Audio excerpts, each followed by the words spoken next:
Yeah, it's like it's bad. It's not snowing right now. It is. It's not snowing over here by me. Oh really? At Ryan's, it's like thick, big flakes. Like That's odd. thick, Ryan's thick. like That's less so than a weird. mile from me. Yeah, yeah. that's I have weird. nothing. Okay. Oh wait, never mind. There's a little bit of dandruff going on. I was shocked I found parking. Well, good. All right. Well, we are. I'm gonna leave this all in. I'm not editing Get your any of this saltless out. mouth out of here, Max. All right. We are. All right. So that's the initiation, I guess. Start our. A couple, I guess, housekeeping stuff for the listeners. We are going to be switching this over to Monday mornings, so you won't be able to really crack over a beer with us, but at least you'll have it for Monday morning. I mean, go for it, do it. You can have an Irish Time zone coffee if you permitting. want. Yeah. Yes. Yeah, just so you can have it on your way to work, before work, drinking your coffee. I always like doing that with on the way to your office in your house because you work from home. from bed to Couch. to couch. That's right. Just because I really like listening to podcasts Monday mornings. I have several, so I figured this would be a good time for people just tune in, listen to some board game chat. So it'll be there, and we are also on Spotify, iTunes, Google Podcasts. So if you'd like to listen to it there, go check it out there. And no, you don't always want to look at our faces because I don't. me neither. So yeah, another week of perSPECtive. Keegan. Yeah. Yeah, I'll talk to you later. Max, how you doing? I'm out of breath. Still. I ran here. You ran here. That's right. He was running late. Usually you're here on time. I know. Beforehand. Usually it's Keegan the late It's been one. a busy day. I'm Matt. Are we introducing ourselves like? Damn it! I like, keep forgetting to this do is that. Ryan, That's right. I'm Max. That's Keegan. We have a guest. I was gonna let you do it. You're gonna. Yes. Okay. Well, Max is doing all right. A little out of breath. Keegan, how you doing today? Today? No, this week. Oh. It's a bigger this question. week? It's a bigger question. Good. Been playing some stuff. Mm-hmm. Pretty much, well, playing a bunch of Feld games with you guys as we have to get through his library. And then played Holler Tau on Sunday with my wife, and that was great. You keep saying you want to play it. It's so good. It's so damn good. And then otherwise, been streaming Hollow Knight, and my stream is going to switch entirely into Blue Fire now. So Okay. How is that going? Getting some followers? getting some, yeah. My wife is tearing it up. So go follow my wife, Kitty Slayer, on Twitch. She's great. So yeah, it's been fun. Great.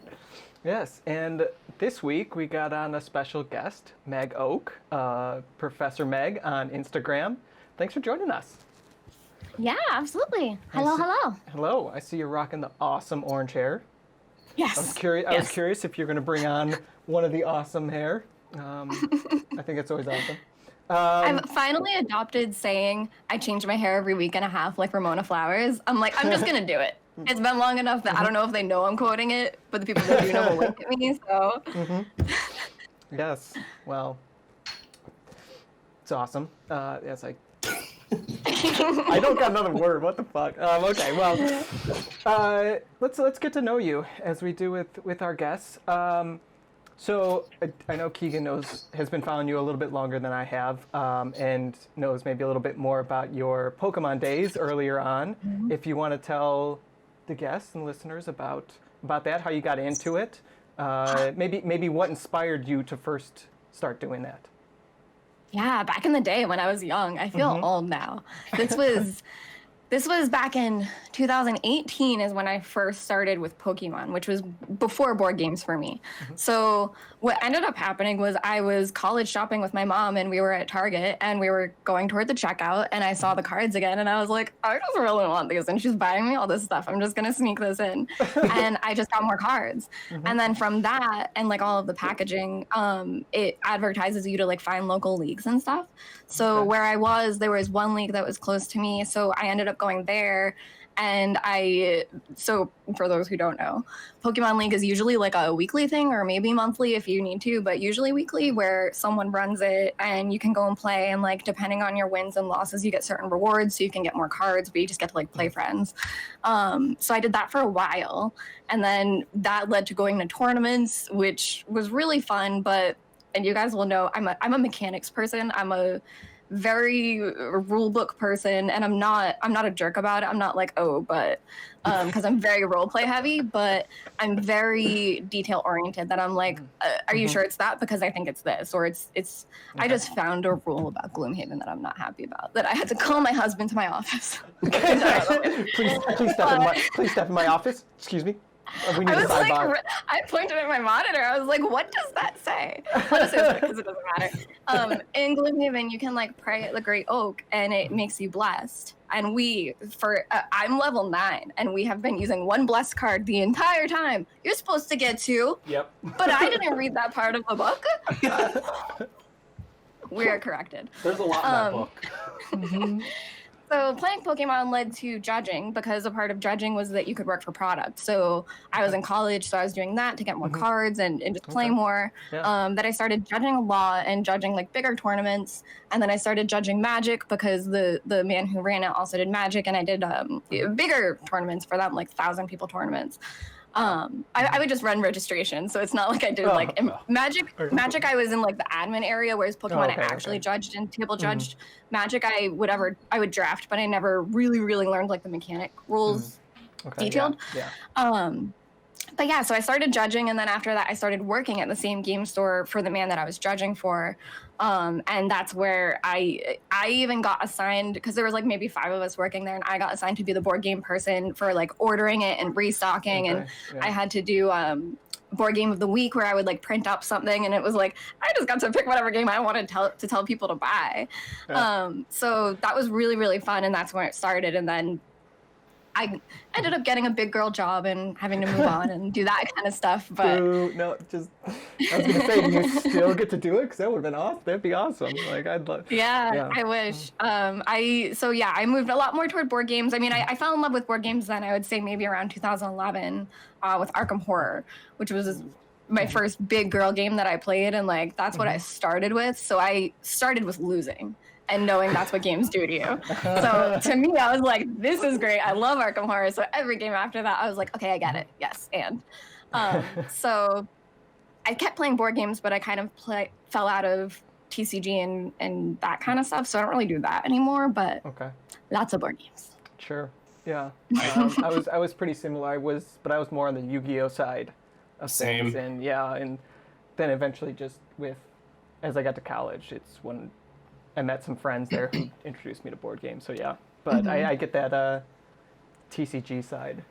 Meg, I have a thing now with like LCGs and CCG games where I'm like, I just can't get sucked into another card game, even though it's like, I don't have to buy booster packs. I can get every card I need, but I just don't want to do it anymore. Are you at that point too? Oh no, I'll get it all. I have more games than I can play right now. I'll get into it. I've been playing the Arkham Horror game, and I luckily just had a buddy that sent me a lot of it. He sent me his collection, so I had some of it. But recently now I have a friend that's posting about the Lord of the Rings game, and I got Journeys into Middle Earth and War of the Ring in like the same week. I was like, I need both those are of these. big ones too. They are. And now I want the LCG. Like now I'm like, I've seen people posting about it, and I'm like, I need to be doing this. And then my poor husband, I'm like, are you sure you can handle playing this with me? Because me quoting it at you and like telling you like lore while we're playing a game, I don't know if that's too much. That'd be awesome. That'd be awesome. I have to stay away from the Lord of the Rings LCG, because that would be a dark road. I would never come back. Mac, there's a hack. Just get it on the Switch. Oh yeah. It's on the Switch. Just get it on there. It saves you money. It's fun, like when we play. I'm more like that with like if we're gonna play a Vikings game. I hold myself back from splurting out things that are wrong about this Viking thing. It's like I'm like, oh, you're calling everything Vikings, but that wasn't it. Vikings were only the raiders and the pillagers. they were mostly I called think this doesn't make sense. Yeah, they were Norsemen or Danes, and they didn't even call themselves Vikings. That wasn't even until way later. And they're just like, Nerd. So are you? I love the history. So you're gonna play War of the Ring? You think? Do you think you're gonna get War of the? I've had War of the Ring for over 2 years, I think, and I still haven't gotten it to the table. I think so. I think so. My biggest one that is like my beast is Founders of Gloomhaven. Okay. Because I love Gloomhaven. Everyone knows that. And Founders, I'm trying, but there's just some things where it's like I think until because I'm trying to read the rule book and just understand it, and I haven't had the time to like spread it out on the table and be like, oh, this piece is that, and that's how this makes sense. Okay. So it talks about like how you can only lay certain tiles, and that's where I got lost. And I was like, that one I just keep getting overwhelmed and just being like, but I really want to do it because I don't know if you guys know, but it's a game about how Gloomhaven was founded, obviously. And at some point, once you're comfortable with the rules, you're supposed to like play your true game. And like me and my husband play Gloomhaven all the time, so you're supposed to like play Founders, and that's how your Gloomhaven was founded. And there's a card that you can add to Gloomhaven as like an event, and you write in like who created Gloomhaven and all that stuff. And like that's cool. the stuff that gets me. That I'm That's like, cool. we have to do it soon, but. I haven't played Flounders. Founders. That's what they call the it. flounders Fish of Gloomhaven. the fish of Gloomhaven. Yeah.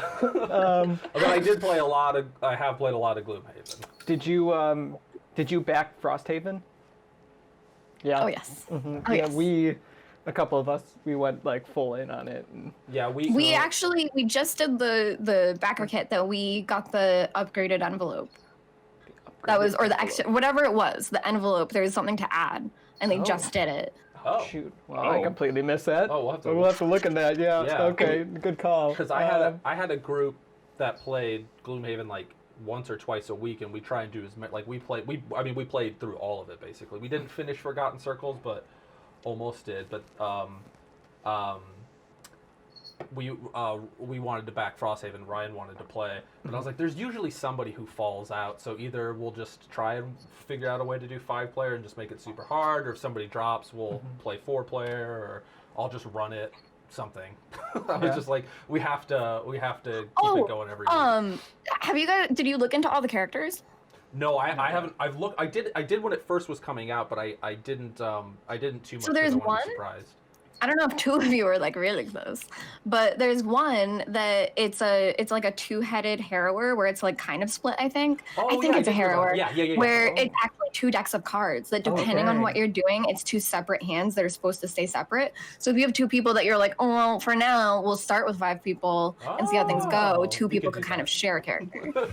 Me and you. That's cool. I'm here for you. Let's just talk about Gloomhaven. Well, that's on our topic. Well, yeah, I was excited because I'm like me and Keegan, or not Keegan, Ryan's not really the cooperative gamer, so. Yes, and of course, also something I forgot to mention. This week's topic is cooperative games. we just got into the intro. We were still in the intro. Yeah, this is we'll yeah, see this this is in yeah. the We and yeah. Feel free to go on tangents. We do it every week. Yep. You go on tangents all the time. That's what I'm here for. So This is a tangent, but I just want to Yes. humble brag talking about Kickstarters. The most expensive one we did last year, we did the Wormwood table. That the $5,000 one. it was ours. Okay, so ours I think was either 1,600 or 1,400 or something like that. We did like certain. We pledged a certain amount for like 2 woods. Okay. But just like I am with games, I am like super like with bills that we've already completely paid the table off, and we haven't even gotten to the backer kit yet. That I wanted a different wood, and it would be like $2,400, and I'm like, I guess we need to do that one now because I'm already like, Dang, right? That's awesome. Uh-huh. I Yep. can't wait. I can't wait. That's great. I was excited about getting. I bought Flick of Faith. Have you heard of that one? I don't think so. Oh, it's a silly flicking game I got because we don't have like any dexterity games. So I was like, let's get one. And I got it, and it's in the mat. It comes with a play mat, but it was like wrinkled, and so it had like a hump in it, and you couldn't flick straight. And it's like a gaming goat game. And I was like, I've heard this and that about customer service. So I don't know how well this is gonna go. But I emailed them, and they're like, oh, we'll look into it. And then all of a sudden, like 6 days later, I had a package in the mail, and it was just a brand new game. Like they didn't even they just sent me a new game today. So I was like, oh, That's nice. yeah. So shout That's pretty out cool. to Gaming Did you look at the Goat. mat yet? Yeah, it's fine. Everything's perfect. Yeah, and it comes with. They didn't even just send me the mat. Like they sent me Yeah. all the Everything. pieces, game? so Jeez. That's I was very like, sweet. Yeah, Yeah, that it is was really great. That's very I kind. do not usually have that luck. Usually they're like, "Oh, the mat's wrinkled. You did it." Like not Gaming Goat specifically, but just You did it. with my luck. I'm, yeah, and then I'm sitting. Oh, go ahead, Keegan. I was saying, I'm here sitting waiting for Kickstarter for a game called Good Puppers, and Oh. the whole game fell into the ocean. So The whole game. they were shipping all the copies on a one of like the ships, and the ship didn't put the containers I thought you just on meant the correctly. thing didn't fulfill. Oh no, it You fulfilled. literally mean. Yeah, but Yeah, the no. containers didn't get stacked on the ship correctly, so a shit ton of the containers fell into the ocean. So they had to reprint the whole game again. So Oh, now the no. ocean has a whole crap ton Bunch of of puppies in it. Yeah. Flounders. Not real puppies. Dogfish. Dogfish. All the mermaids at the bottom. They get to playing play. They're cards now. playing good puppers. This game sucks. Card floats to the top. It's What's really- a puppy? Yeah. You can't really dramatically slam a card underwater. You just go, damn it. But the Wormwood table is way Yeah. cooler than That's awesome. that Sorry, sounds. Um, When is have- that fulfilling? Do you know or? I think May. Oh, I think wow. ours is It's supposed to been be a while, shipping in right? May. That was We were in like that group, but like I don't know, who knows? Yeah, who knows? the Kickstarter was last year, maybe before that. It was think last year. I yeah. could not tell you when. I remember seeing. I know it's coming. I don't. It was like August maybe or October or Mhm. Oh, so COVID times. here's a good interview question then. How many? Okay. How many? If you feel like divulging, because how many Kickstarters have you backed?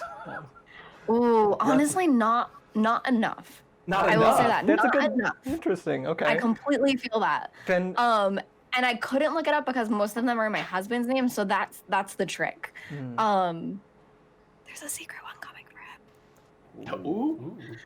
That's very cool. That I'll tell you guys about later. Okay. Yeah. Tell Yeah, them not to he'll watch this. Okay. But I would say definitely not enough. This past year we did the whole caboodle for the dinosaur pack, like the Roll and Write and Dinosaur World Okay. for Pandasaurus. We did Frosthaven. We did Bard Song. I did the secret one, and then we did the Wormwood. Okay. But this year was the first year we really went heavy, and I think this upcoming year we'll do better. But like This once year, we I mean- did the Wormwood, we were like, I mean, that's like Well, that's like that that's counts like for, like, 10 60, games. yeah, Yeah, that's that's like like 10 10 games. games. Yeah. So, but I mean, I say like, have you ever been to? Have you ever come to Chicago for any of the like a C2E2, or did you go to Gen Con in Indianapolis? the most I've ever done is the PAXs. The PAXs. So I've done a okay. lot of PAX East. I've I done don't- PAX East, I think, every year besides their first year. Okay. And then I've done PAX Unplugged every year besides 2018 because we got married. Okay. Where's that at? But that's mostly what I Ohio? do. PAX Unplugged is in Philly, and you guys should Oh, it's absolutely go. And they're hoping to do it the first weekend in December this year. Is And there are some Airbnbs, like you may do a hotel, which also gives you like Yeah. you can back out of it. But Yeah. we are going to do an Airbnb that they can let us back out up until like December 5th, and I think Okay. it starts like December 8th. So like we have plenty of time Yeah. to not. Oh wow. But like I really hope. Yeah. I mean, I'm hoping for Gen Con because we didn't get to go last year. Yeah. Oh my god, I want to go so bad. But I was saying because at C2E2, I know I saw they had like a Wormwood just like booth where they actually had the Yeah. table, Yeah. but the table Yeah. was like $5,000, and I'm like, Yeah. it was so gorgeous. That's the prophecy. They have a table called the prophecy, Okay. and that $5,000 one comes with a crank, and Yeah, the crank yep. brings the raised part up for you. It is. Yeah. It's so These gorgeous. ones are the modular ones, so these ones okay. are like a basic gaming table. So it Yeah. comes with like toppers, and it goes down, but it just Okay. doesn't raise for you. Gotcha. Basic. so It's like basic. it's like their table's a medieval torture device. You have a crank that raises up. You can hide things in it. Yeah. I just lock someone in it. Yeah. You just need to install one that like lowers down from your ceiling. Right? Oh, it goes up into Yeah. the ceiling and Like young Frankenstein. yes. Although Yeah. That's super possible because there's Airbnbs. I mean, not Airbnbs. This is another thing that I get into is tiny houses. There are tiny houses where they have lofts that go down, so you can have an Yeah. extra sleeping area, oh yeah. gaming table. All right. Well, I mean, There you go. I'm looking for a new place. So I just got to find one that I can buy. That You gotta cut the part out of the show. We'll make a Kickstarter coming 2022. Tiny house, gaming house. Tiny house, gaming house. It Yeah. comes with a table loft. We'll have Dave make it, and he can make it out of warehouse pallets and roofing material. Roofing material. Okay. That's what Dave made a Viking boat. I have to show you. But Dave made a Viking boat out of roofing material and warehouse pallets, and it floated, and we set it on fire on a lake. No joke. Okay. Oh, damn. Well, all right. But yeah, I saw the table. Hardcore. I saw the table at C2E2. I'm like, fuck, I want that, but $5,000. Good lord, I don't have that money. I just recently So bought a I get to see them condo. at PAX, at all the PAXs. That they're also at those. That Yeah. I've seen them in person. Mhm. wanna I check have those a out. dice vault from them. Oh, cool. They make some cool What's the dice stuff. vault? I'm trying to think what was it? What is the dice vault? It's like a, I don't even know if that is the right word. It's like a dice box. Hold on, I can grab it. Oh, are you talking about like the I think I know. Oh, Like the cases.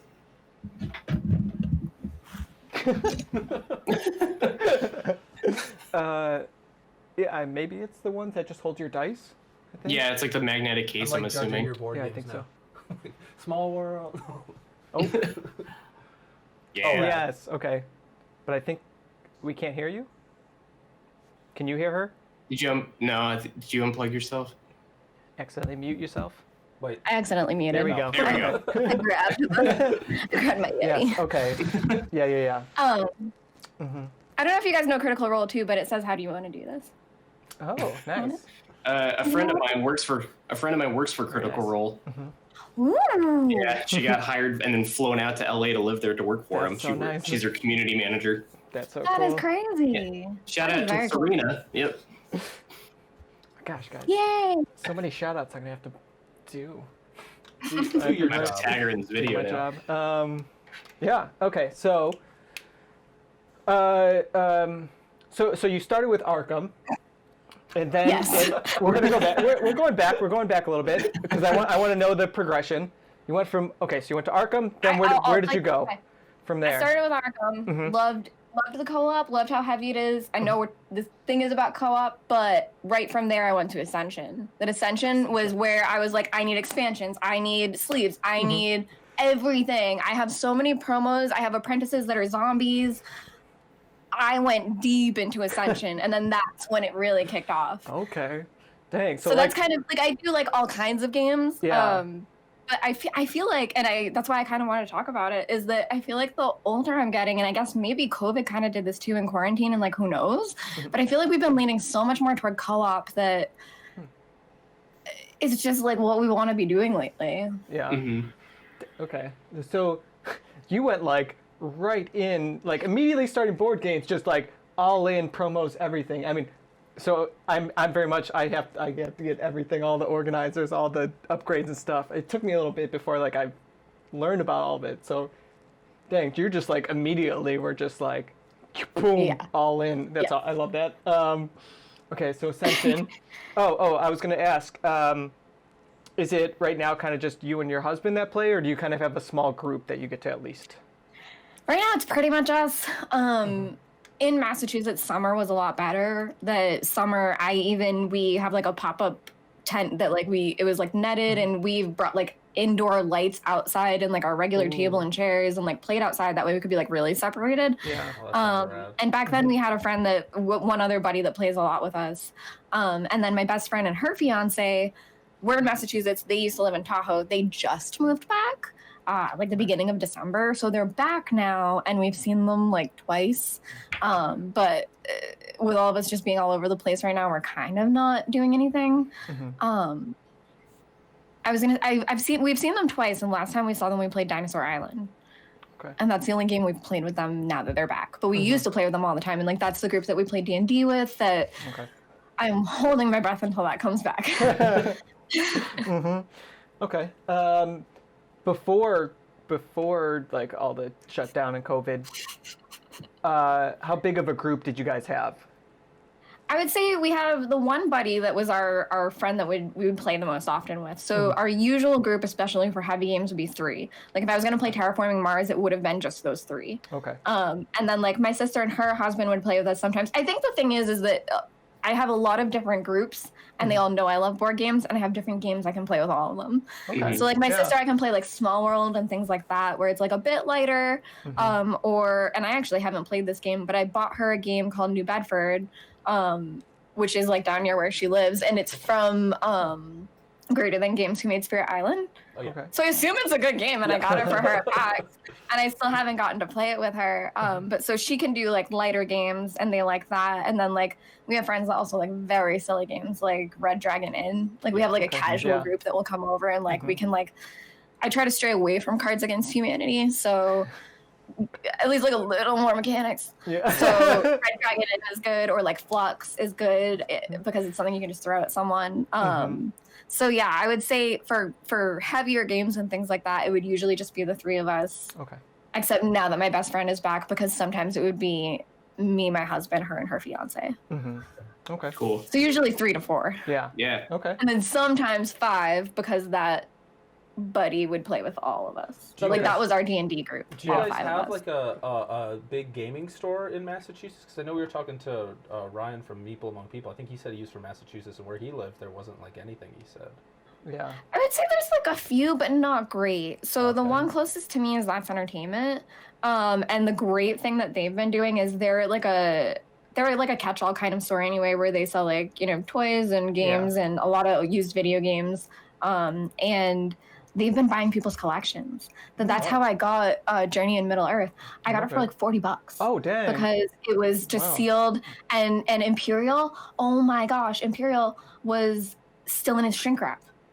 But it was used because it was bought from someone's collection, so it was like $50. So they've been doing that. That like it's a very small store, it's very hit or miss. And that same day, there's a picture of me on Instagram, and I have a stack of like 5 games. And I bought them all that day because there was a bunch that were used that I was like, we have to do this. Yeah. And that same exact day, we also got Dune. And when we got Dune, I had Arnak in my hand. I had it in my arms, and my husband wanted Dune, and I was like, I picked out 4 out of these 5 games. I guess I can let you pick one. Oh, you have to. Have you played Arnak? It's been our biggest regret because they haven't had it since. Oh, I just played it last Arnak night. is great. Last night? Was it last I mean, so was Dune. Dune was good. Which Dune? Dune Imperium? Imperium? Oh, okay. I haven't played that one yet. We were just talking about, I was talking to some of the people we know about getting that. But we picked up Arnak, and Ryan likes it okay, but Keegan and I really like it. But I think it's totally... I really, really have been having fun with Arnak. You're stupid. I am so the person. Like, do you guys play Indiana Jones while you're playing it?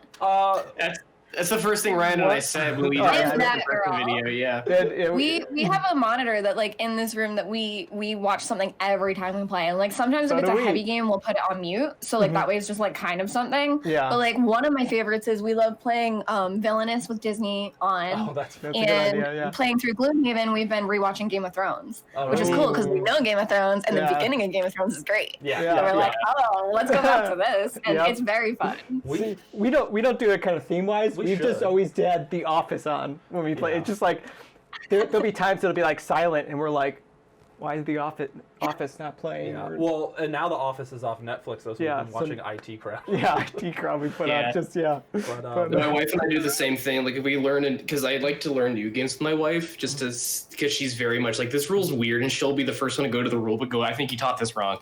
And then we'll like put something on in the background, but we'll do the rules and play one full round of the game with the TV paused, and then we'll unpause the TV after like, okay, I think we got this. Yeah. I know I also used to, when I'd paint with Bram paint miniatures and stuff, we'd always put on the Lord of the Rings extended editions. Fun. Yeah, see, I mean, that it like harkens all the way back to like middle school, high school, that I'd always have to just have the TV on, even like just doing work and homework. No matter what, I just had to like have something there. So now it's just like the silence feels weird to me. What's that? It was the babysitter. Yeah, and it's just like it's just like now it just feels so weird to have the silence. It just feels awkward. So I'm just like I just need to put this on and just have it in the background and as we're playing. But we've never thought about doing themes. I know that is a good idea. Yeah, I should ask me because I'll even Spirit Island Moana. Oh yeah. So fun. So fun because you can be like singing and like the ocean and then like the art with Spirit Island. It's great. That is and I will say my favorite, because we usually switch it out, but Terraforming Mars, every single time I have to watch Paul. I love Paul. I don't know if you guys remember it. It's a Seth Rogen movie where he's an alien. Yeah. Oh, right. Do yourself a favor.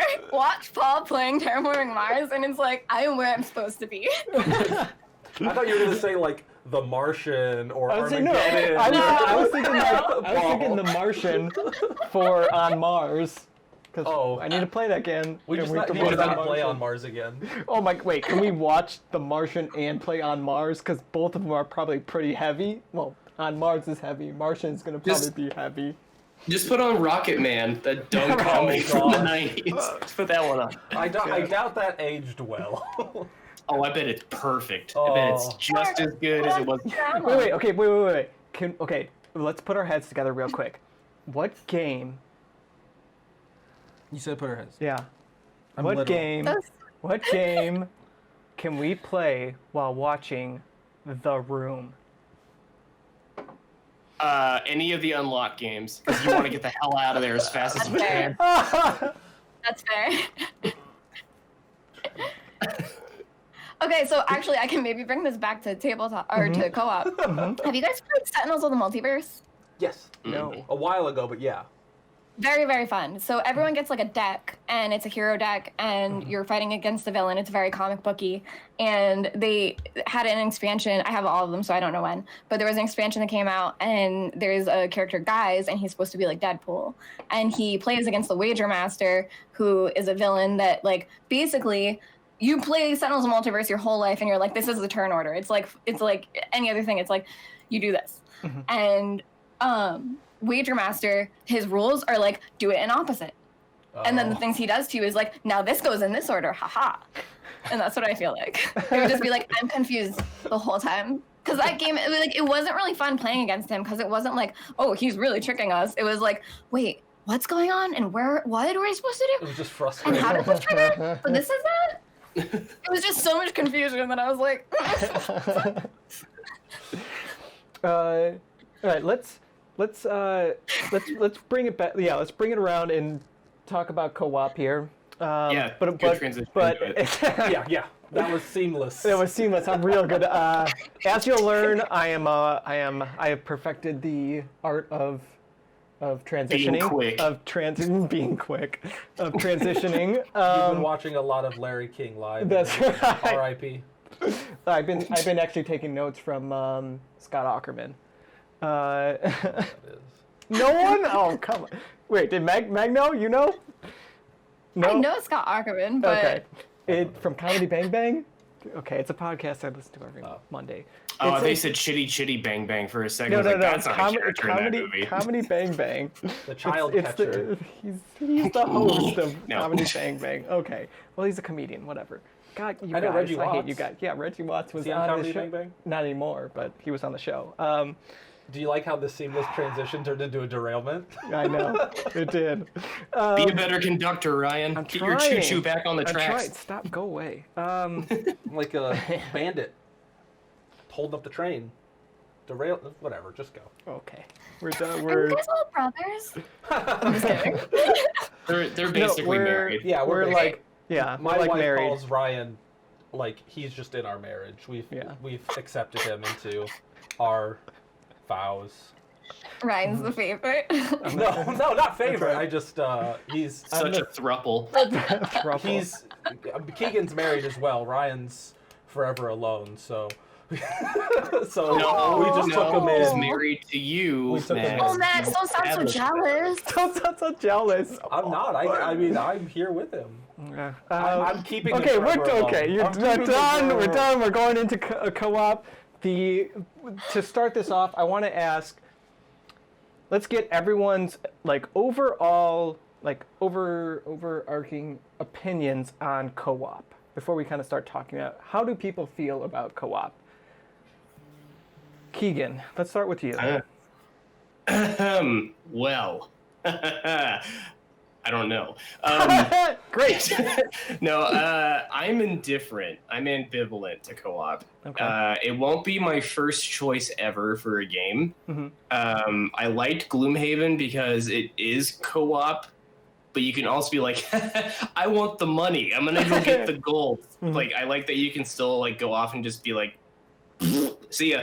But like full co-op games, I don't know. I'm not super drawn to it. It's not necessarily like I don't want to win because I usually lose in games. I like having like my own puzzle to figure out in a way. I like just having a single puzzle I can focus on and not have to worry about like, well, we need to be doing this. I'd rather just have like, oh, this is what you're doing. I got that, but that's not how my puzzle's functioning. This is what I want to do. Sure. Right. Okay. But then again, I don't hate them. Yeah. Well, that's why Gloomhaven works pretty well, though, is because you have your own cards that people don't really know. So yeah. And so I'll just go next, only because Keegan and I are pretty similar in our thoughts. I'm not. I don't like hate co-op. I play D&D. There are some co-op games I have played that I've really enjoyed, but they're particularly the ones that probably are more adventure and character driven a bit, like the Gloomhaven. I played one, just like a one shot with Keegan and his wife, and that was a lot of fun. I like to just build up my character, and I can go do my own thing.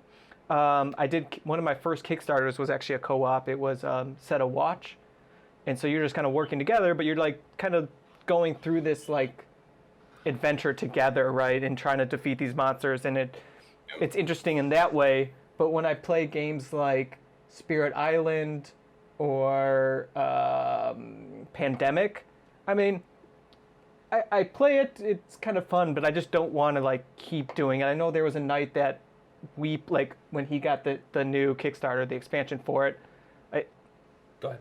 I played it, and we played it twice in that night, and I'm like, I'm good. I don't like, I got it. I don't really need to play it anymore. So this will mostly be just Meg and I talking.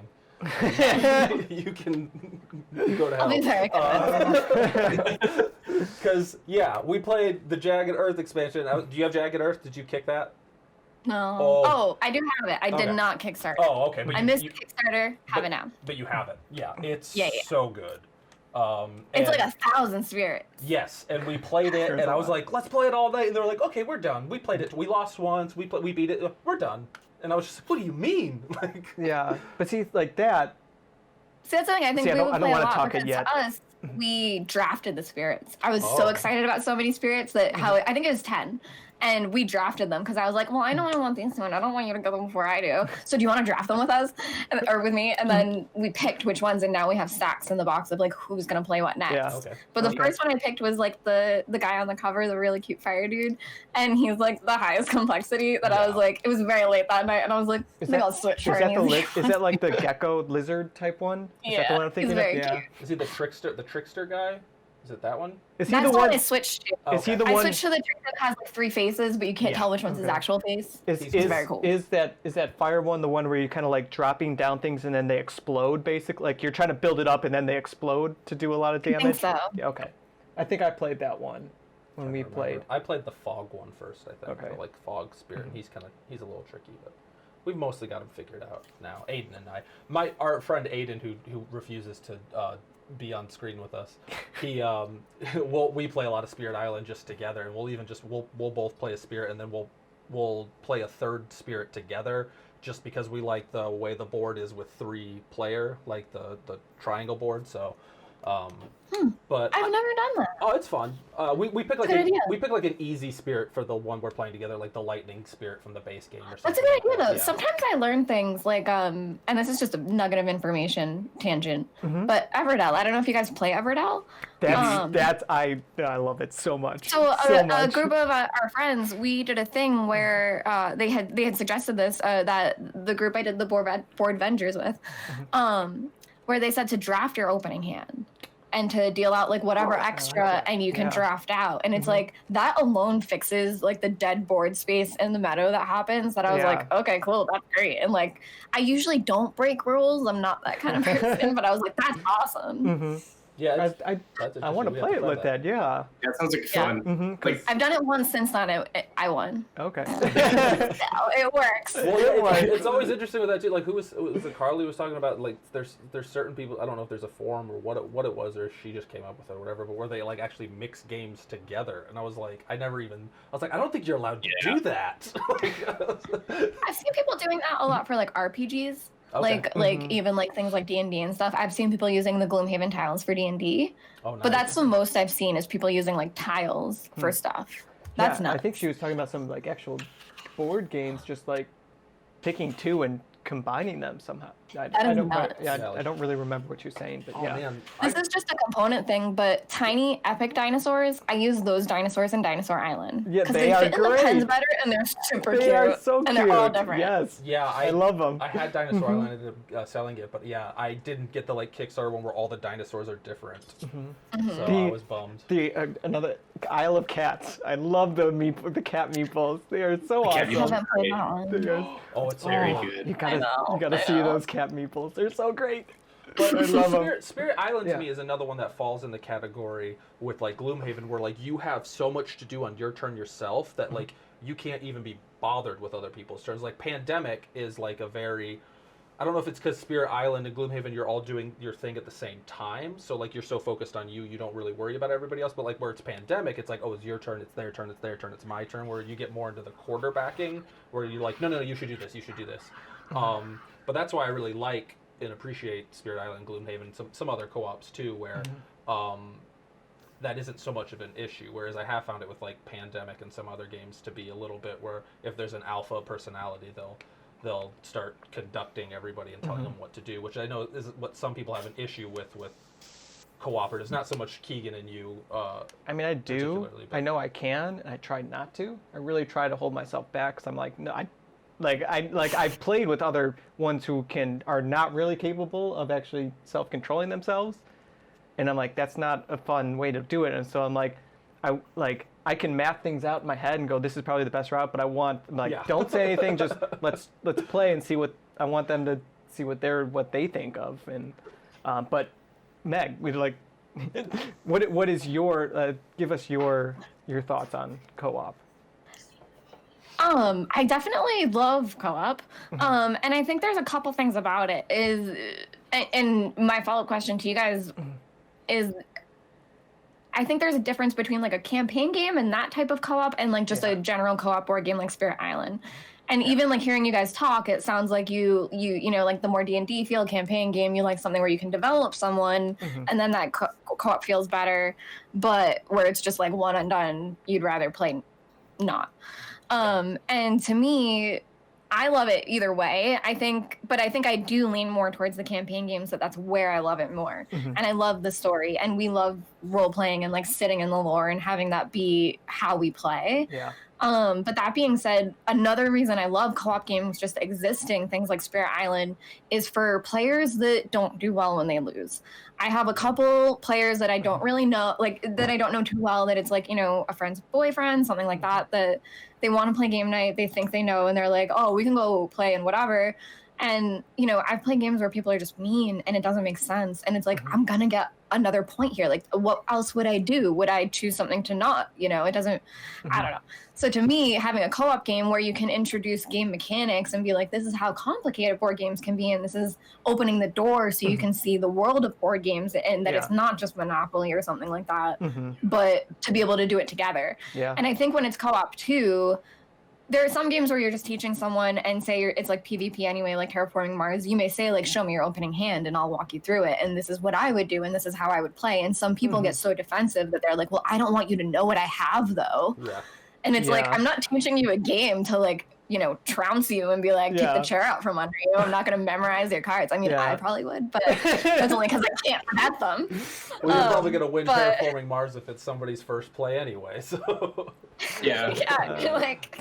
Yeah, it's and gonna happen. I guess you bring up a good point, and not like as you say that kind of makes me start to think like, almost like, how do we think about like co-ops as an introduction to board games for people? Like we talk about like gateway games, right? Like gateway worker placement, deck building, tiling, whatever. And there's those certain ones, but like. The idea of using actually trying to focus on a co-op to try to bring people into the game. Thoughts on that? What do you guys think?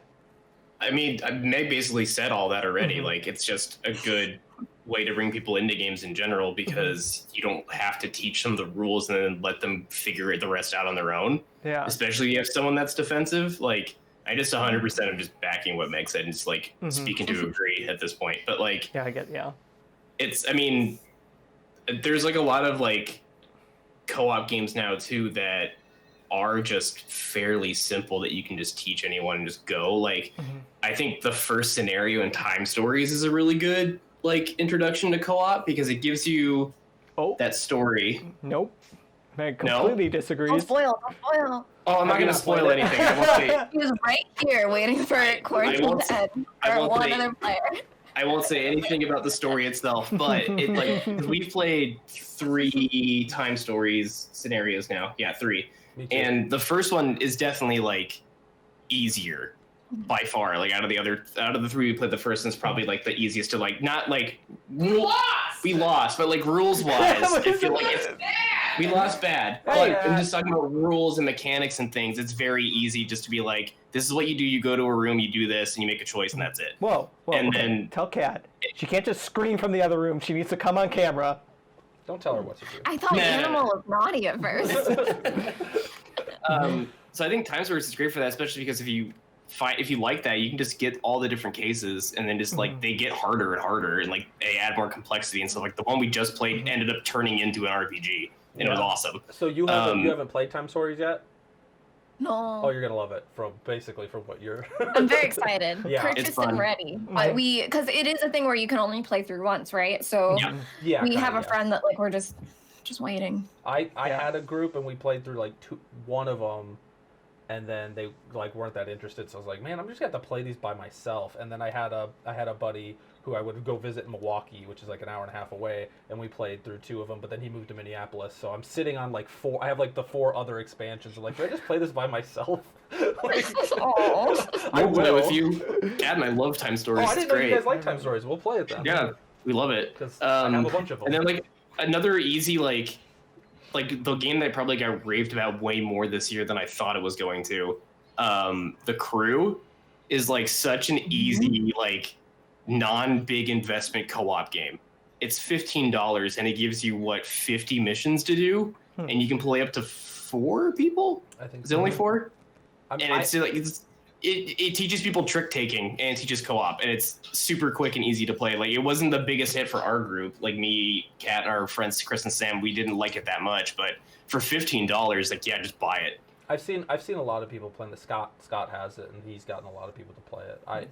I mean, I'll play. I like co-ops. I'll play campaign co-ops or not campaign co-ops. But I think, for gateway games like you were saying before, I think that's partly. I mean, Pandemic's just a pretty good game, but I think because it was such a gateway cooperative game, probably one of more of like the first ones. It did really well. It still does do really well. People still like recommend Pandemic, but I mean, I think people are sort of learning the formula a little bit. Like instead of Pandemic, I'd rather play. Have you played Horrified?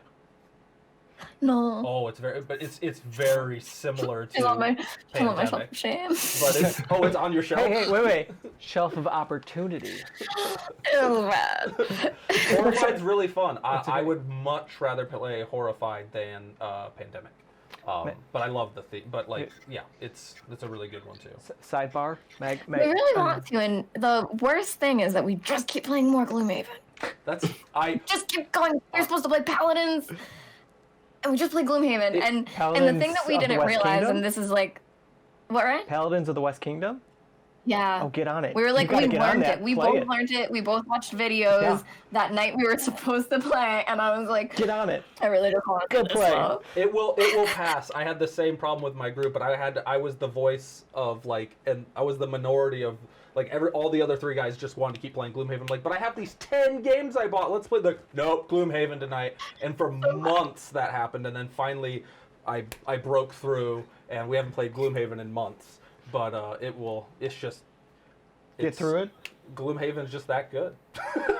Meg, quick. I'm obsessed about it. Quick sidebar, just a you and I sidebar. Don't worry, I have 43 games on my have yet to play list that I own, so don't worry, you're good. I might be close. What's that? Mine's probably 30. Oh, see, yeah, you're good. You're like, doing better than I me. have like so 2. You're good. Hey, this is a sidebar. This is a sidebar. War of the Ring. War of the Ring is my biggest one. I even painted it. I painted it while I was playing D&D through Skype because I was a barbarian and everybody else was like super like talky characters, and I was like, well, this is going to be a half an hour like dialogue that I'm not going to be involved in. So I was just painting the War of the Ring all different colors so I could differentiate the different races in the game better, because the base game's just all blue and all red. I don't know if you've opened it up yet, but I have. yeah, it you know, so I painted like Rohan green and the dwarves brown and the, you know, anyway, it's still sitting there after like 2 years. That's my biggest shelf of shame. It's like that and one other game. I have so many games still in shrink wrap. Yeah, it's still in shrink. 40 something games in shrink wrap still. That's embarrassing. So, I opened them right away. see, you, Keegan, Max, literally. Why would you leave them in shrink wrap? Yeah, exactly. Kelly and I just had this conversation last night too, and I told her that. She goes, "Ryan's weird." Because You're gonna bring that baby home and not give it a warm bed to sleep in? Are you kidding? Exactly. He leaves it out in the cold. There's If you haven't punched it out, do you own the game yet? You're keeping it in a body bag. Get it out. I have to get to know it and First off, punch I it like and keeping organize it it and pristine. hold it and read the rule book. I need to keep it pristine as long as I can. And listen, I like. Well, guess what? What if a piece is missing and then 2 years later you're like, oh, I can't get it now? I know. What if I your mean, playmat has a wrinkle in it like mine? That's fair, but That's a good point. there's been. Listen, let me defend. Ow! What the fuck? I did say I would say you guys one way or the other. Actually, I don't know what phone it's on, but one of them. See, like there's been games that like I've had forever that are in shrink that I'm just like, at this point I don't think they're getting to the table. So like I can just sell them or trade them at full value now. Like I can get. Why did you buy him in the first place then? I mean, I wanted to. It's just like it just never ended up getting to the table. As much as I want to play them all. It's just we have so many, and I live by myself, so like I don't have someone. And you know, guys, there are some women that when they buy clothes, they leave the tags on and they donate them with the tags on the clothes. Just saying. I don't like that. That. I don't like that. That's what you're comparing me to. But cool. It's pretty It's similar. cool. People leave things intact for the point of thinking they will give it up later. For being unsure. Yeah, I don't want to give it up. I would like to play them, but there's just some games that just like. Yeah. I get so many of them so quick that I live alone, so I don't get like it's only when these two actually come over and play is when we actually get to play, and then obviously they have new games that we also want to play, so it's just hard to get through them. And sometimes like, okay, I can just trade off this one, it's still in shrink, and I can trade off for a whole new game. And But you can also open it up and organize it and just say open, never played. but if it's shrink wrap, people are more willing to. Hey, you know, freak what you feel. If you don't like touching it, don't touch it. No, give If me you don't need to open it, don't. You have to. How long was my Feast for Odin was sitting in shrink wrap, and I finally just opened it and played it. Oh wow, With Kelly. It was a while. It was a while. Over a year and a half. Me? It was Black Friday. It was Black Two Friday. Black Fridays ago. Good lord, yeah, it was Was a it while 2 ago. years? You and I bought this. You and I bought both. We Oh, both no. bought copies the same It day. would have been this. No, this Black Friday was quarantine. Yeah, but we did. was- Oh no, yeah, that's right. It was 2019. Good lost the lord, year, don't worry. 2019. We lost the year. Yeah, we It have was- lost Yeah. a year. We really did. God, it was like a year and 5 months, 6 months. Good lord, before a year and a half before, and now I'm like 3D printing a whole bunch of the boats for it. Yeah, it's. So do you? Max, I grab have. one of the boats. Do you have like a top 3 Co-op. co-op games? Well, I'm guessing Gloomhaven's up there, but And honestly, people ask me my favorite game. I would say Arkham Horror. I would say second edition. Second edition Arkham Horror. Very much second, not first. I don't know. Don't hold me to that. I don't know if I would say that's my favorite. Because then I say like Ascension and stuff. Like I have. No, I'm very marking much it a person down. that doesn't pick I'm a number marking one. it down. Like give me my top 5. Meg's favorite game. yeah, Arkham Horror. It always switches. Notarized. It has been notarized. It's official. It's on Instagram already. I just put it up. It's been tweeted. But definitely Arkham Horror and Gloomhaven are my top 2. Okay. And I think Gloomhaven, because it's newer, I think that's the thing. Like Arkham Horror, I've played from 2011 to 2018, and then Gloomhaven came. And like, sure, I played other games in between, but like that's where my love was. And also Spirit Island. I really love Spirit Island. We had a great time with Mice and Mystics. I think the thing that's so hard, and with board gaming and even with social media and everything coming out, is that social media is so new, and some of us have been gaming so long that it's like some of these were flavor of the week back then. Oh my gosh, like Dead of Winter. Yeah. Dead of Winter is one of the funnest times. I would put maybe number 3. Dead of Winter I love so much that Dead of Winter I've had that moment where I think I even acquired that character that turn. And that character, I don't know if that's possible, so don't quote me on this because I don't completely remember. But I had the character, and they moved to the location they were supposed to go. Like, they went to the library, and then Sparky the dog showed up, and he, like, came to join us. And I literally was like, this is why you play these games. Like, this is the magic that you want to happen, is, like, all of a sudden, like, you just go, I'm going to move to the library, and the person goes, oh, are you? Yeah. And you're like, yeah, I'm going to move to the library. And they say, all right, well. And then all of a sudden, like, something happens, and it's just, to me, and again with Arkham Horror, it's the story that comes out of it. It's that thing that unfolds that, and it happened the first time I played, where we were playing Arkham Horror, and you start off, and then, you know, you have the different location encounters, and something happens, and then you shuffle the deck, and then you have a mythos event happen, and you read it out loud, and it's very, like, very lore-y, very flavorful, being like, you know, and then the wind was blowing your hair while you were on the mountain, and you heard, like, the wind shriek, and you weren't sure if you were going insane, but, you know, whatever. And it's like, all of a sudden, I was like, we're making a story. Like, I am playing as Patrice, and I'm playing as these characters, and they're doing this thing, and are they going to live? And I care, and I want them to, and can they, you know, overcome this monster? And I think that's the thing that I just get so sucked in that I'm like, I get emotional about it, that I'm like, we are writing this. Yeah. And then with Gloomhaven, so we're both level 8, and I don't know if I'll get to level 9 because you actually have to go back to Gloomhaven to level up. Yeah. And I have one scenario left, and we don't say what our goals are, so we keep those secret. We kind of just say it like lore-wise. So I'm like, I really have to just make sure I kill these certain things or whatever. But I don't even say like what they are. I'm like, I feel like this thing is drawing me here. So we didn't realize it, but I have my scenario, my husband has his 2 scenarios, and then we're both going to retire. And it almost made me emotional that we thought one of us was going to have to pick who would retire and then keep playing and then do the other one. Yeah. And then he came home from work one day, and I was like, we're going to do it together. And he was like, what do you mean? And I was like, I'm not going back to Gloomhaven. We are setting out on this journey, and we're going to come back together, and we are going to retire together, and like make sure we solve all our things to buy a house and whatever. And it's like there's 2 characters. Who cares? Which character are you playing? It's and the Brute. Oh, are you the Brute? Yeah. And he's talking like that. We're gonna do it together. No, that's me. No, I know, but I just imagine the Brute saying it like that. Yeah, being like, because and I call him Zenny. His name is Zentrum, and oh gosh, I'm getting to the point where it's like, I don't want them to retire, but I want to progress in the story, and I want new characters, and I want to play someone new, but I'm so attached to these people. And so that's the thing that has me, is that, and you may know this, Max, but there's a part in the story where there's a voice. Yeah. And I don't know what happens yet, but the voice kind of branches, and you can either like believe it or not. Yeah. And you can even kind of do some scenarios. So we've gone both ways. We went to go stop it, but it doesn't kill it off yet. So then we're like, oh, we'll see, and went the other way. We have not figured out what happens with that yet. That's awesome. And I was like, they're never gonna know. They're never gonna know what that was, and they can't. I'm not gonna say anything. Well, I'm really excited for you then, because that's like, I'm glad, like, that's awesome that you're there. And also for like the way you're talking for Time Stories, because Time Stories was one of those, like, probably within the first 10 games I bought when I started getting into like oh boy, this is what I'm gonna get into. And there was some moments like you were describing with Dead of Winter in the first Time Stories, like I like some of my top, like one of my top gaming moments of like top 10 gaming moments was in that. So I'll have to compare notes with you once you finally get done with it, but I'm really excited for you to play that. And it was like a surprise where you didn't know it was gonna trigger. Yeah.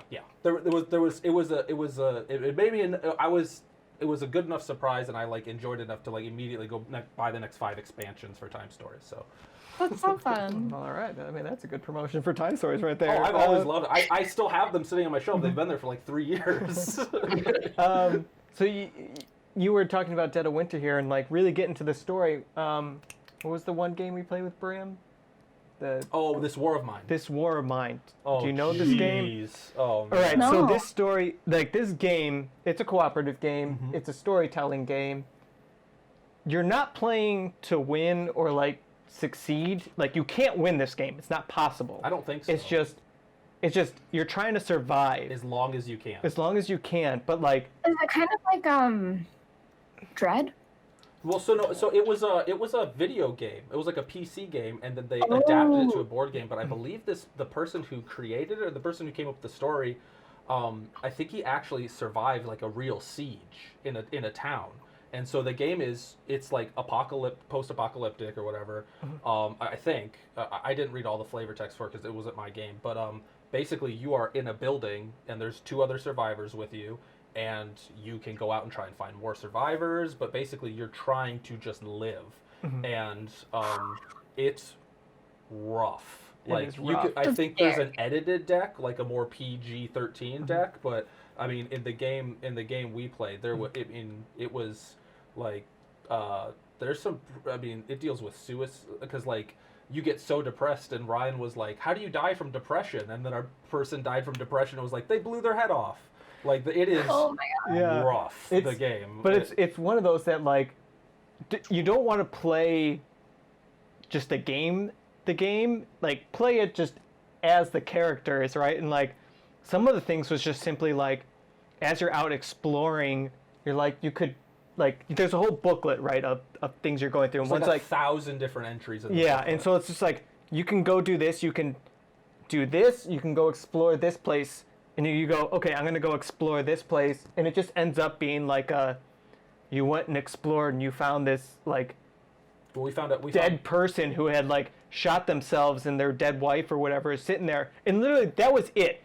You didn't get any sort of resources. It was just like, oh, I just spent all my like 3 exploration cards to learn that like, oh shit, we just came across some people that killed themselves. And you're like, it is a very interesting game too, because like I was like, well, we're gamers, we're just gonna game the game. Like, why would I not do like just what's the most beneficial for my character? Because I wasn't like fully role playing it until like then the thing started happening where it was like you come across a sleeping child with a backpack full of food. It's like take the food or just walk away.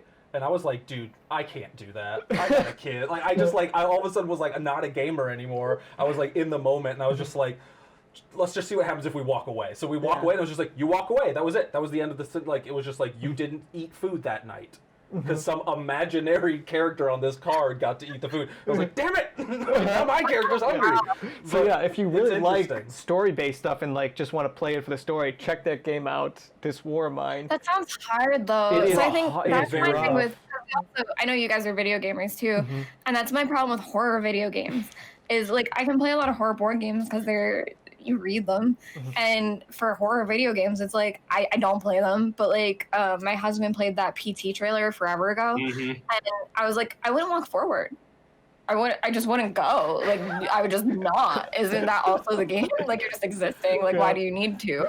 And I feel like that maybe that kind of where like you're saying those 2 options. Like, but what if you leave the child and then they get attacked and then you're responsible for that? I would be like I melt down. Yeah, it takes a heavy. It's heavy. Like it definitely isn't. It is it's an experience. It's not so much like it was fun. Like it was like we were done playing, and I was like, I don't know if I don't want to play again. I don't want to like finish, just because it was so just like. I'm just like, oh my god, this is so heavy and so. Like, and it's a hard game. And it's a hard game. It's like, oh, you've got to make, it's winter, so you've got to plug the holes in the building, or it's you don't have food. Like finding food was so difficult. Finding medicine, finding bandages for someone who gets shot. Like it's so it's not only is it a heavy story, there's also a really hard game in it. Like, so wow, that's great. So like I enjoyed that type of stuff more than say like the Spirit Island. Pandemic, because apparently those are the only 2 I think of that I can think of cooperative. Arkham Horrors? I have not. I played Arkham Horror a long time ago. I think back when I was... Shit. When did the first edition come out? I think I was in high school still when the first edition came out, and I played it then. Back when you were shit? Huh? Back when I was shit. You're like, back when I was shit. Oh, yes, yes. Back when I was shit. Yeah, I played it because a friend of mine was super obsessed with H.P. Lovecraft at the time. So he saw Arkham Horror, and he's like, "Well, I gotta get it because it's H.P. Lovecraft." And we played it, and I don't remember if I liked it or not. It was probably second edition that you played, which is kind of funny because it was Fantasy Flight's first version of it. So like a lot of people think of it as like Arkham Horror Prime. Yeah. But Arkham Horror First Edition, who makes Call of Cthulhu? No, I'm just not remembering. KSEM. KSEM made the original Arkham Horror in 1987. Oh, dang. 1987. Maybe Okay. Professor Meg. Yeah, it's the one that came out in 2005 then. Yeah. Okay. And that's the one I started with, and that's the one that made me love games. Okay. Have you how do you feel about semi co-ops? Like, have you played? Well, I mean, Dead of Winter, but have you played like Nemesis or like Shadows over Camelot or any of those? I haven't, and even Dead of Winter, it's usually me and my husband, and when there's 2 players, there's no traitor. Okay, yeah, I don't play usually with a traitor mechanic. We've never really had that come up that I can, like, because I know I've played it with game groups way back when, but I can't remember it coming up, and I don't know, because I know there's a chance there's no traitor even when you do play. Yeah, that's the same thing in Shadows over Camelot.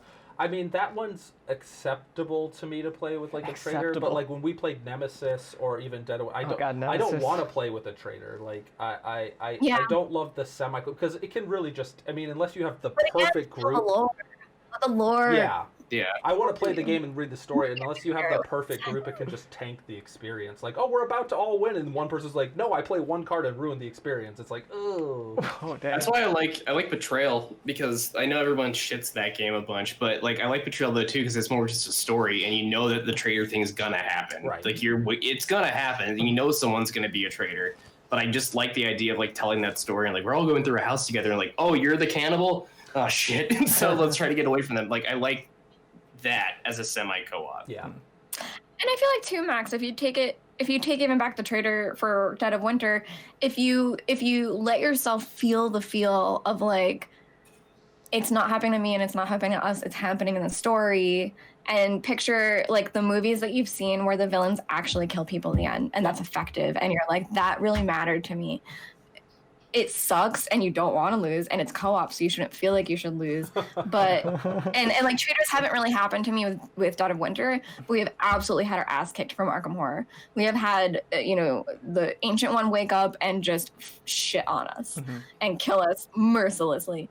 And in my head, it's like, it sucks, and I'm upset that night, and it sucks so much, but I don't want it to not do it to me. Right. I want it to do it to me again, I want it there, because it gives me that feeling of this is dangerous, and it is danger, and there are stakes, and I still can lose, and it's going to come at me, and See, it does suck, because I know in the moment as a player it sucks, but then when you think about it, it's like I wouldn't want to take it out of the game, because I wouldn't want it to not be a zombie-based world, and I think in a zombie-based world, everyone is free-for-all, and some people are bad. Yeah. And I don't mind it as much. I just, if I'm gonna play like a 3-hour game, I want everyone to enjoy it, and it can tank other people's. Like, I'm not someone who gets bothered by it so much, but if like 2 out of the 5 people just like walk away and are like, I'm never playing that game again, then I'm like, oh, I wasted their 3 hours. Like, so I don't. I feel more bad that they had a bad time than I did about losing. Like, I don't. But I'll have to check out Arkham Horror. I've looked into it a couple times, but I want to buy somebody's like complete collection instead of having to like buy it out part by part, because I hate doing that. see, but with co-op, I can't beat everyone else. Yeah. So that's why Ryan, he's it can still be you. See, but I can't strategize and just beat everyone else. That's the most dick thing you've said on this podcast. It is. See, I think that's. Ryan, if I can challenge you, then you mean to say that you're not a prowess enough player that you can enhance everyone else. You're saying you can't manage 3 players. I couldn't play 3 at once, but like I probably like. Oh, see, but I don't. I mean, I don't want to manage 3 other people. I want them to do their own thing. Well, yeah. And I want to prove that I'm just better at it than them. I think that's the thing with our group, though, is like with our group, like Max and I don't really care if we win or not. Ryan's probably the only person that actually gives a shit if he wins. I mean, yes, probably more than you guys, yes. But I like being pitted against someone else when it comes to strategy in games and trying to do my best and trying to outbeat that other person's strategy, because I played video games, like World of Warcraft and stuff, where there's like PvP where I'm trying to outdo somebody else, and just like that's what I grew up doing, and trying to like, I played Warcraft, I played Warcraft 3, Warcraft Age of Empires, where you're trying to build up and do your own strategy and then beat someone else. So like, I like that in a board game where like, yeah, I'm trying to like just develop my own strategy, and is it going to be good enough? And so like, just I find that. And that makes go ahead. a chess thing where it's because I feel like what you're saying is, sometimes even in co-op games you can feel like even the monsters or whatever are too, they're static. Yeah. They may be too easy. Scenarios may be too easy. That if you're playing 1v1, it's you're playing against this other person, and they have to be active in it. Yeah. And that's a real challenge. And I completely agree. Like going back to saying like I wouldn't want to take certain things out of games. I wouldn't want to take any of my, I wouldn't want to take Root out of my collection. I wouldn't want to take that out of my experience either. Yeah. And I completely agree that almost like going against someone else and knowing you're on that even playing field and being like, how are we gonna come up against each other, and how are you gonna respond to what I can do? Yeah. That's something I wouldn't ever want to lose either. Yeah, and for me, like, I just prefer that when I play board games. I just find it more fun and challenging and rewarding. Even if I lose, that it's being able to play against that static person and say like, who here can in that particular game come up with a really good strategy or something. Yeah, I think I've always.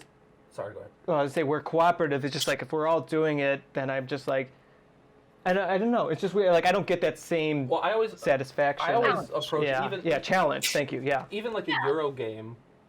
Like putting a Euro game up with like Spirit Island, I look at them both as puzzles. So if we're playing Bonfire, which is like a Fell game we've been reviewing, like I look at that as a giant puzzle, and you and Keegan are just like the parts of the algorithm of the computer I can't like that are just doing random things that are messing me. Whereas like with Spirit Island, there's just the board and the way the cards flip, which is how that interacts. And like, so I just look at them all as like a puzzle. It's not so much as a competition or like, because I don't really have, I mean, like I can be competitive. I don't try and lose, but I don't care about the competition. I was the kid in high school where the soccer ball rolled next to me and I just didn't kick it. So I was like, this isn't going to matter in 3 years after high school. Who gives a shit? So like, everyone hated me on the soccer team. I was like, it doesn't matter. This is high school soccer. Like, this is just gym. Like, so I approach board games, I think, a lot of the time like that too, which is why I don't mind cooperatives, and I like them, is because it's just a big puzzle we're all doing together. Whereas when I'm doing playing like a Euro game or a game like Root, it's a puzzle that I have to solve against other people, like, or faster or better or something. It's the same thing. Like if I do something with a group, I want to tell a story together. And that might just also be like my theater background, but with like if I'm with a group of people and we're not competing, I just want us to do a shared experience. Like we played this one. My wife picked up this like small box RPG game called Icarus, and we played it with our other theater friends, and it was great. And one of our theater friends' dad, who just was confused half the time, but it made it way more funny because we just made his character confused. But like you just come up with this story and just do this story together. And then there's a new one that my wife saw called Alice is Missing. Yeah, that I want to get that. Carly just posted about, and I really want to pick that up and try it because it's $20 and it's a RPG where you can't talk and you only can text each other, and it sounds really cool. I really want to play that. It's at Dice Dojo. Yeah, it's at Cat and Mouse too. Okay. So we'll have to grab a copy because that'd just be a fun, like, relaxed, like, I'm sure the game's probably depressing as hell, or can be depressing, but I think it'd just be a fun experience just to have to sit down and tell a story together. And I think that too, talking about co-op games, I think that a big thing that we kind of hit on too, and I think happens with you guys, where I'm very lucky that I consistently have my husband, and he is an angel and will do anything I want to play. He'll just let me pick, and we'll do it. And he's very open. But I think it really depends on your group, and I think that can really put a shade over co-op, and it really depends. Where if you have people that are into it and like role play heavy, and they care about that part, it can be really fun. But if you have people that are telling you what to do, or like watching what you're doing and being like, well, you need to do this or else I can't do that, and I want to do this because that's the most damage on the table, then that's a very different kind of co-op. And I think as an experience, like what co-op games are is one thing, but what people's experience are with co-op, it can be very, very different. And I think it can make it bad sometimes. Yeah, absolutely. Definitely. So we've been talking for a while now. And I know we can probably go on for hours, and we're definitely gonna have to have you on, Meg, because I'm sure there's so many more topics we can just keep talking board games. To wrap up, let's all give like 3 of our favorite co-op, semi-co-op games. Keegan? I'll say you guys go first. Let me see if I can name ones that aren't named. I mean, yeah. Let me see. I have not tried it yet, but we have Cthulhu Death May Die. So I shouldn't name that as a top one, but I kind of named my top one. Is the Death May Die the one with the huge 3D printed? Yeah. Yeah. I played that Do you have it? Do you have it? It's right there. Where's it? He's right here. I also, our Mansions of Madness, I use this entire expansion box to just have all the minis in it, which works very well, I must say. But did you get the huge mini, like that 3-foot mini or whatever? Oh, no. The one in here is huge, though. He comes in his own box. Oh, okay. Oh yeah, all the Death May Die minis are insane. But Yeah. wait, is that the Death May Die one that has like the baby sized? Yeah. Good Lord. Yeah, I think you're right. There's a The ton. one that you played on Cthulhu. Yeah. Yeah, it has to be on top. Let's see. I can show you just for a second, because I think the Cthulhu is just this size. He's not the big guy. Here's a Haster. Yeah, he's cool. Haster is very scary. So that's my other thing. Oh, it sounds. This is sounding great. This is sounding good. Crunch E. R.I.P. YouTube. Yeah. This is the Haster. Oh yeah, okay. That's really cool. So scary. He's very, very cool. Dang. He has like all like the oozes thingies down on him. He's awesome. So the Cthulhu is just as big, but he's deep in the box. Are you a it's painter? The biggest. Are you a painter? Do you paint Recently. them? Recently? Oh, right. Recently. Okay. So I started with Mice and Mystics, and I kind of ruined them, and I'm like a little upset about it. But I'm a crafter. I'm a heavy crafter. Like, I do all kinds of crafts. Like a lot of sewing, a lot of crochet, that kind of thing. Yeah. So I use my craft paints, like acrylic paints, on my Mice and Mystics minis. And then I was like, they're really so bad. I'm so sad. So one of my friends said I could like soak them in like some kind of soap and then like try to scrub it off if I want to. And I'm like, I don't know if I care that much. And like, we haven't played it in a bit, but I got a nice set. And then we started doing, it's not we. I painted all of Stuck Fables, but we're waiting to start to play it until I finished all the. Nice. What's it called? Simple green worked for me. That or just turpentine. Yeah. Turpentine should be able to get off acrylic. I don't know if it's worth it. I had to. When I painted War of the Ring, they were primed with this weird oily stuff, and so none of the paint stuck. It just refused to dry, and so. But I had to like simple green all of them in a bathtub, which you can get at like a AutoZone or something like that. All right, so a friend of mine just got into paint. Sorry, my friend of mine just got into painting minis too because he got the all-in for the Bloodborne game that just came out, and it had like 10 boxes of stuff that came in the mail, and it's like 200 and something minis he has to paint. I forgot before. So that's something about because we've been talking about a lot Spirit Island. I've seen a lot of people paint the Spirit Island things, and goodness, I'm going to do that next. Like people do the little villager dudes, and they paint the houses to look like houses and all that stuff. And like that's so easy that like especially for like mass practice. Yeah, I'm like, it looks so much better. Yeah, that would be good practice. Like for doing shading and stuff like that. So we got Cthulhu Death May Die. What do you give us? 2 others? It isn't really top 3. She's just one I need. I guess I can tell you my top 3 that I need to play, which is Cthulhu Death May Die, time stories. I don't know if there are any others on Steam that are co-op, actually. But I would say definitely my top 3 are Arkham Horror, Gloomhaven, and Spirit Island. Okay.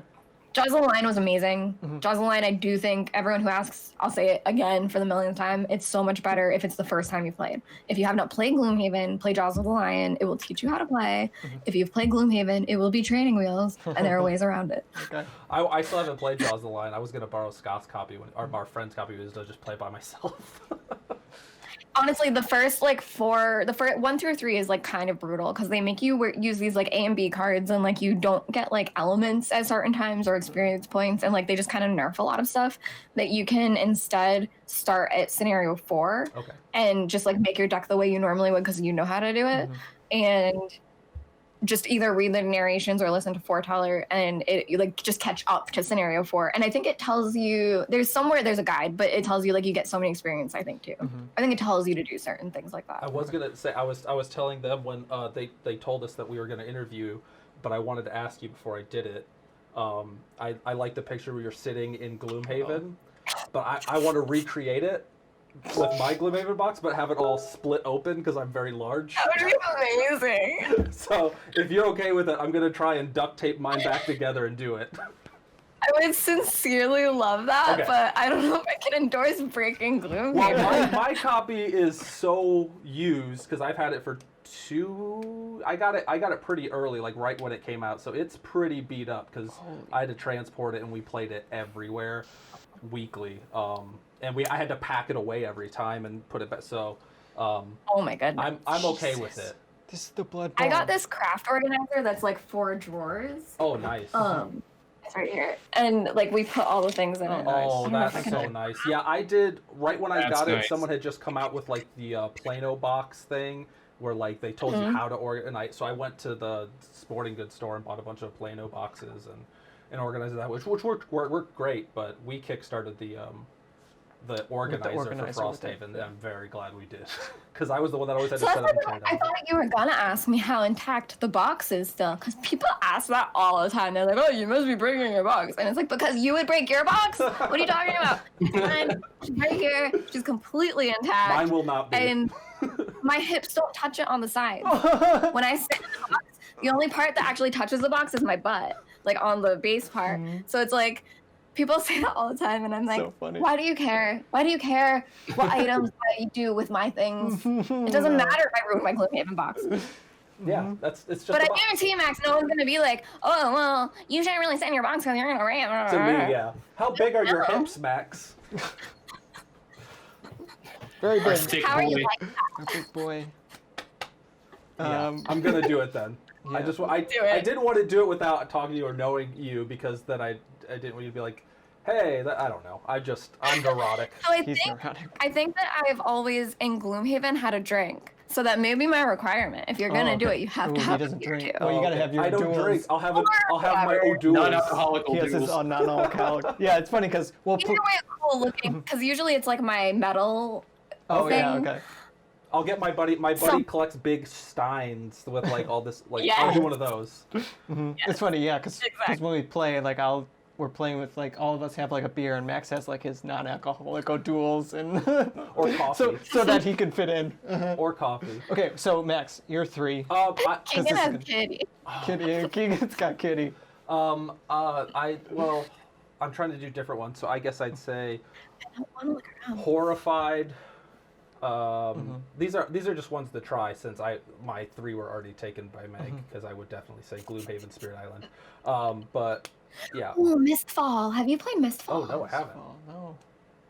It's old. I'll check it Don't out. try to find it's probably out of print. I should probably look that up. Um, Mistfall was very fun. That was like our pre-Gloomhaven.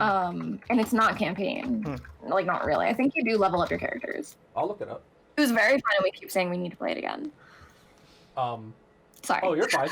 I'm still trying to think. I'd say This War of Mine, Horrified, and I can only think of 2 at the moment. Great. It's actually on Amazon for $29.99. Oh, yeah, I'll look it up then. So Yeah, I just saw that too. it was very fun. I loved it. I haven't played it since 2015, probably, or 16, probably probably 2016. I'll say Okay, it's been a while, Shadows over Camelot just because it's interesting, but it's out of print. We so need to. try get that. We have King's Dilemma. We Oh, have yet to King's put- Dilemma! Oh my gosh, I forgot about that. Yeah. We It's have been it. sitting on I my haven't shelf played since like COVID. Because Yeah. I got it, like, it took me months to get it, and then COVID was like, and I was like, there's no way we're getting 5 people together to Yeah, play especially that since game. I can't come to your place. So, Yeah, so- all right, yeah, Is that mine. yours? King's Dilemma. We No, haven't I'd played say it. mine was Set a Watch. If I think semi cooperative, it can be the Unmatched series, Oh, where you can yeah, play team. Like it still has this competitive nature that I really love, but you can play teams of 2v2, and it's a lot of fun. Yeah. It's so much fun trying to just mix them. They have so many different characters now on Unmatched, and being able to do 2v2 and just mix and match your heroes, and it's so many different maps. It's been a lot of fun. I'll probably do a post about that soon. Gosh, there's not too many co-op. I'm trying to think. I'm going through my games in my head. Just One or Mysterium? But just Those just are party one's not a. games. It's just a yeah. I haven't played Mysterium. Another one like Unmatched, I guess I can say, would be Super Fantasy Brawl. It's another just arena style where you're gonna have cards and battling each other, but you could do teams, which I think is really cool. I really like those ones. I played. Which actually, that makes me think. Have you guys played Codenames too? Yeah. Mhm. Oh yeah. Oh, yeah. A whole bunch. Because that one's like way light, but co-op. I forgot about Codenames. It's weird. It's like, do you consider those co-ops? I guess, or are they more like Kinda. party? Because it's like. Yeah. I mean, there's guess- party games that are competitive. Yeah. There's party games that are competitive though, so I'd say it's a party co-op game. Yeah, Yeah, I mean, it still true. kind of falls under that co-op since Yeah. you're Yeah. playing as teams. So yeah. Keegan, what you got? What you got? I'm gonna go with Mysterium Park. Probably because I really want to play it. Alice is Missing, and then Time Stories. I'm just gonna say it's been said already, but I think Time Stories is just that good. Time Story is great. What about? Oh, you always told me about what's that one really good one that you could do practice your improv with? Love. Oh, Fog of Love. The Fog of Love. Fog of Love is good too. Yes. I don't think it's co-op though. No, It's like That's Okay. competitive. you're trying to I don't really you're know. trying to do your own thing, but you're trying to accomplish your own goal in that one. Okay. So it's not super co-op, but if you definitely want a fun storytelling game, you definitely play that one. If I don't also know if it's co-op. I if take you it back. don't break character the entire time you're playing it, it's really, really fun. I take it back. That was not a. I was definitely thinking it was more It co-op. can be co-op. That's the thing. The Fog of Love is almost like you get like your secret goals. So if Yeah. your goals are the same, it would be co-op because you both want the same thing. Yeah. But if But you're if trying you to want break they want to stay Yeah. home. Sorry, if you're trying to break up, then the other person's trying to marry you. It's kind of it's not gonna work. yeah, it's not gonna work. Let's not co-op. You didn't play with me. I'm making you marry me. Before we wrap up, one that Yes, I thought yes. of, and I wanted to say this when we talked about the trader mechanic. Red November, it's an older game by Fantasy Flight. Okay. Red November is very fun. Okay. And you're gnomes and you're on a submarine that I think is sinking, but it's also on fire and like a kraken's coming for you. And it's very cool because it has a time mechanic where you're doing seconds around the board, and that's how long you have to get out. Where depending on how many players you have so many seconds and you're running out of like air that's in the submarine or whatever, and like you have to escape. Okay. And that one, there's like an item that can come up where you can leave, where you can take off and swim out on your own if you have like I think it's like the diving suit or something, or like the breathing apparatus or whatever, where there's a certain point in the game where you can nope out of there and screw everybody else. Okay. So there's like a little bit of a trader mechanic, but it's mostly co-op. Yeah. And that one I think is very fun. That it's very unique. That like how the time mechanic is. Yeah. That like certain moves take so many seconds to do, and it's cool. You could kind of do that in Nemesis too, where you just peace out and get on the escape pods. I wish you guys liked Nemesis, you dummy. Yeah, we didn't. We played it several times, and I'm just like, nah, I'm good. Have you played? Did you play Nemesis? No. I'm also not a huge fan of that like the Alien, and I'm just not a big Alien fan. Alien's great. Yeah, Alien's great. It's I'm one of into the best it, horror but- movies. It's I just haven't something, played I'm more but I some couldn't, fantasy stuff. I couldn't justify how much it cost with how little everybody liked it. If everybody loved it, then I would have like been like, okay, but everyone was like, I don't know when we'll ever play it again. It takes a long time. And I was like, okay, fine, I'll just sell it then and buy 5 other games that we can enjoy. So which what I did. which you bought and then got rid of 4 of them. whatever. So guys, before we wrap Yes. up, Before we wrap up, yes. can I? This is gonna be me being funny, but can I throw out my idea for our next topic? Yes, Yes. please. Because I already have something I want to talk Okay, about. yes. This is what we should talk about. And listeners, if you have ideas about this, tell us too, because you might have ideas. I don't know. I don't know how podcasts work, but No, people don't have ideas with podcasts. paranormal / ghost / alien based. I want like a paranormal cryptid podcast talk about games. Okay. I'm down. Like, wait, like Yes, no matter what. Yes. just anything paranormal, ghost, aliens? Yeah. Yeah. Okay. And if you've ever had a ghost experience while playing a board game, please write us in. We need to know. We will read this on the Write air. us in. Give us your spoopy I stories. need to know. All of your Ouija board experiences. We're gonna tie. My favorite board. Okay, well then Is is it? Luigi? Your Luigi board? Luigi. Your Luigi board? My game, the pillow that's behind me is a giant Ouija board. There was on We one talked of our about it once. early episodes. I was looking on Yahoo Answers or whatever, and I just typed in board games, and a whole bunch of them were about a Ouija board. It's just like people like no, just go to Yahoo Answers and just type in board games. You're gonna get a kick out of it. Some of the questions that people ask are ridiculous and hysterical. Yeah. No, wait, sorry. Are you suggesting we should do a live Ouija thing during? Oh. No. Nope. No, I won't do it. I won't do it. I'm just kidding.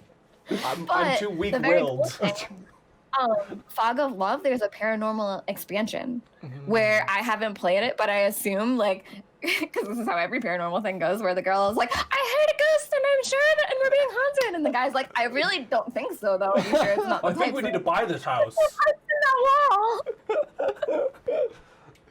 All right, so we have our next topic. Ghosts. All right, well then that just means you're gonna have to find some time here soon so we can talk. I think it'll be awesome, All right. especially if there's haunt. I want haunted while you were playing, and I'll try to make that happen to me before we talk again. Oh, and we're talking in February, and we couldn't be doing it like October and been like, all right, we got ours for October 30 for Halloween, but this is gonna be our early Halloween episode. Maybe, yeah. We'll secret record it, and it'll come out on Halloween.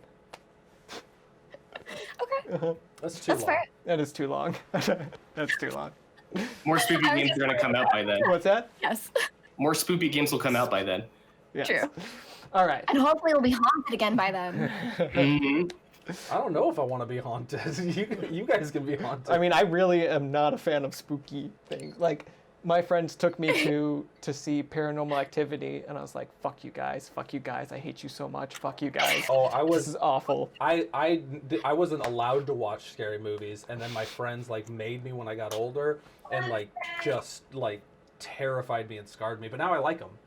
But now I love Wait, horror movies. Meg, have you watched the movie Record? No. It's the Spanish version of Quarantine. But like, it's all in English, yeah. but it's Keegan's messaging. Keegan. Yeah. Dot rec. Yeah. Yeah, .rec, whatever. Yeah, Record. Yep. And it's one of the most terrifying movies I didn't even see. Like, I didn't watch half of it because I was just like, nope, no, I'm good. Really? Mm-mm. No. That's the thing, like, no. I'm asking for spooky. I love real life spooky, and I can read spooky, and we can talk spooky. I don't really watch spooky. I don't watch spooky movies. This one. No.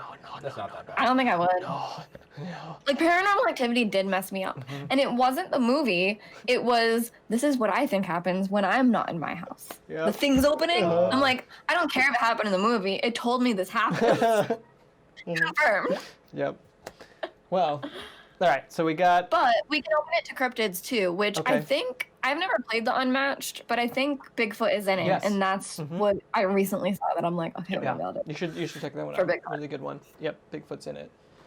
I love. Yes, we've been talking an hour and a half now. So, Meg, thank you so much. It has been Thank you. lot of fun. Yeah, thank you. Yes. That's very We already got our topic for our next time you join us, so that's awesome. We'll have to schedule that soon. Yeah, and we'll keep in touch, and hopefully you can come join us for some Tabletopia or definitely. Tabletop Simulator, play some games with us. Maybe we could grab Arkham Horror. Yes. Yeah. I haven't Yeah. played Maybe we it should yet. force the best I'm down.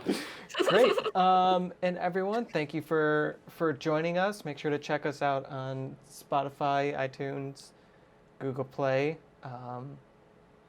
Yeah, until next time. Thanks, everyone. Thanks for having me. Yeah. Bye, everybody. Bye.